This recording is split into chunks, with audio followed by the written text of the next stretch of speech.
Dengan kembali pemain keturunan ke pangkuan Ibu Pertiwi, ini banyak yang mengakui memperkuat timnas kita, Pak.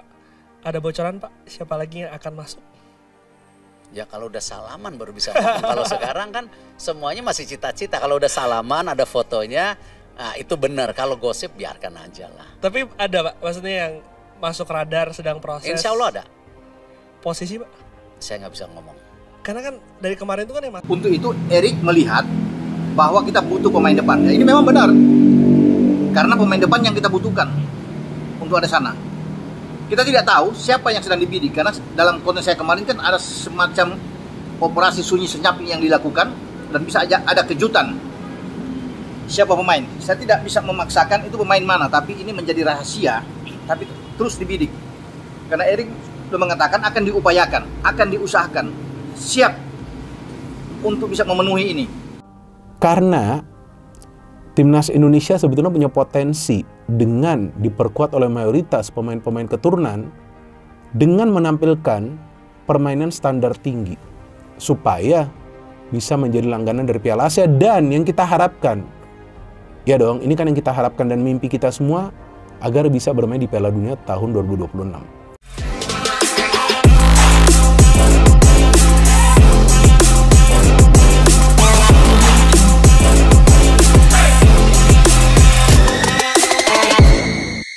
Erick Thohir yakin timnas Indonesia optimis lolos Piala Dunia 2026, 4 pemain top dunia ajukan diri jalani proses naturalisasi.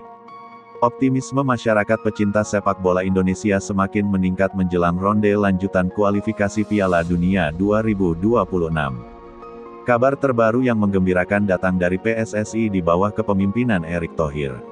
Sang Ketua Umum menyatakan keyakinannya bahwa peluang timnas Garuda untuk melangkah lebih jauh semakin terbuka lebar. Hal itu tidak terlepas dari adanya 4 pemain kelas dunia yang secara mengejutkan mengajukan diri untuk menjalani proses naturalisasi, yakni Joel Piroe, Victor Gyökeres, Michael Bakker, dan Ian Madsen.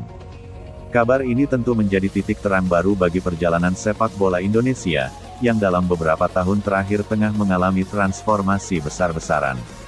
Kehadiran nama-nama tersebut bukan hanya menambah kualitas tim, namun juga menjadi dorongan motivasi luar biasa bagi para pemain lokal yang selama ini berjuang mengangkat prestasi merah putih.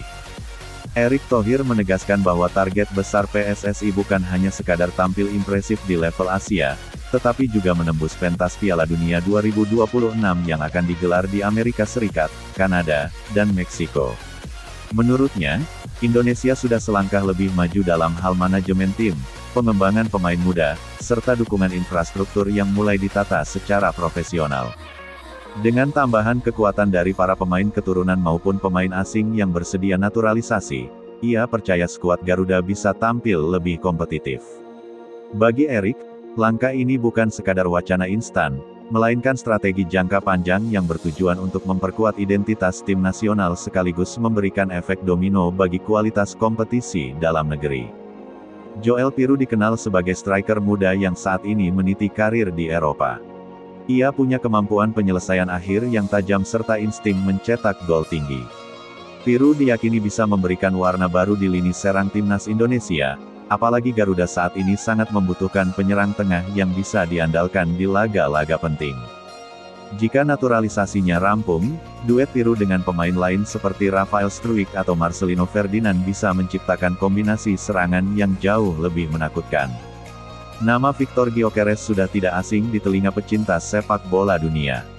Striker yang kini bersinar di level klub Eropa itu dikenal punya fisik kuat, pergerakan tanpa bola yang cerdas, dan kemampuan finishing kelas atas. Jika benar-benar memperkuat timnas Indonesia, kehadiran Gyökeres akan menjadi revolusi besar di lini depan. Dengan postur tubuh ideal dan pengalaman menghadapi bek-bek tangguh Eropa, Gyökeres bisa menjadi andalan utama dalam menghadapi lawan berat di zona Asia, seperti Jepang, Korea Selatan, atau Australia.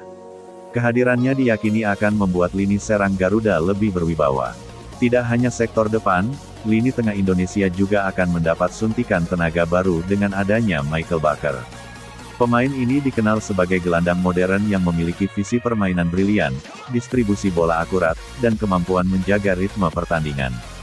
Selama ini, Kelemahan Indonesia kerap terlihat saat menghadapi tim yang menguasai lini tengah. Dengan masuknya Baker, Erick Thohir berharap Garuda punya gelandang yang mampu menjadi otak permainan sekaligus motor serangan. Kolaborasi Baker dengan gelandang lokal seperti Ricky Kambuaya, Marcelino, hingga Ivar Jenner akan membuat permainan Indonesia lebih stabil dan variatif. Nama terakhir yang juga ikut mengajukan diri adalah Ian Madsen. Pemain ini berposisi sebagai bek sayap yang dikenal cepat, agresif, dan piawai membantu serangan. Keunggulan Madsen adalah fleksibilitasnya, ia bisa bermain di sisi kiri maupun kanan dengan sama baiknya. Kehadiran Madsen akan sangat membantu memperkokoh lini belakang timnas Indonesia yang selama ini menjadi titik lemah. Dengan pengalamannya bermain di level tinggi, ia juga bisa memberikan contoh dan inspirasi bagi para bek muda lokal untuk terus berkembang. Apabila keempat nama ini benar-benar resmi menjadi warga negara Indonesia, maka akan terjadi perubahan signifikan pada peta kekuatan timnas Garuda. Tidak hanya menambah kualitas individu, tetapi juga meningkatkan daya saing tim secara keseluruhan. Bagi Erick Thohir, kehadiran pemain-pemain top dunia ini bukan berarti mematikan peluang talenta lokal. Justru sebaliknya, ini adalah kesempatan bagi pemain muda Indonesia untuk belajar langsung dari sosok berpengalaman. Sinergi antara pemain naturalisasi dan pemain lokal diyakini bisa membawa keseimbangan dan mempercepat proses modernisasi sepak bola Indonesia. Selain itu, kehadiran mereka juga akan mendongkrak pamor Liga 1 Indonesia. Klub-klub lokal akan semakin tertantang untuk meningkatkan kualitas agar tidak tertinggal. Secara komersial, hal ini tentu menguntungkan karena akan meningkatkan daya tarik sepak bola Indonesia di mata dunia. Kualifikasi Piala Dunia 2026 memang masih panjang, tetapi persiapan matang harus dilakukan sejak dini. Erick Thohir menegaskan bahwa Indonesia tidak boleh hanya menjadi peserta, melainkan harus berusaha keras menjadi salah satu tim Asia yang lolos. Dengan bertambahnya jumlah slot Asia di Piala Dunia 2026 menjadi 8, peluang Garuda terbuka lebih lebar. Namun, persaingan juga tidak kalah ketat karena negara-negara lain sama-sama berbenah. Untuk itu, Erick menekankan pentingnya menjaga konsistensi performa, meningkatkan kualitas taktik, serta memperkuat mental bertanding para pemain. Kehadiran Joel Piru, Victor Gyökeres, Michael Baker, dan Ian Madsen diharapkan bisa memberikan perbedaan nyata. Mereka membawa pengalaman dari kompetisi kelas dunia yang sangat berguna untuk menghadapi lawan-lawan berat di kualifikasi. Satu hal yang tidak kalah penting adalah dukungan dari masyarakat Indonesia. Basis supporter Garuda yang begitu besar menjadi salah satu kekuatan utama tim ini. Erick Thohir yakin dengan dukungan penuh dari publik, para pemain akan selalu punya energi tambahan di lapangan. Atmosfer stadion yang selalu bergemuruh dengan chant dan sorakan khas supporter Indonesia menjadi modal besar untuk menakut-nakuti lawan. Jika Garuda berhasil melangkah jauh, tentu euforia itu akan menjadi sejarah baru bagi perjalanan sepak bola nasional. Perjalanan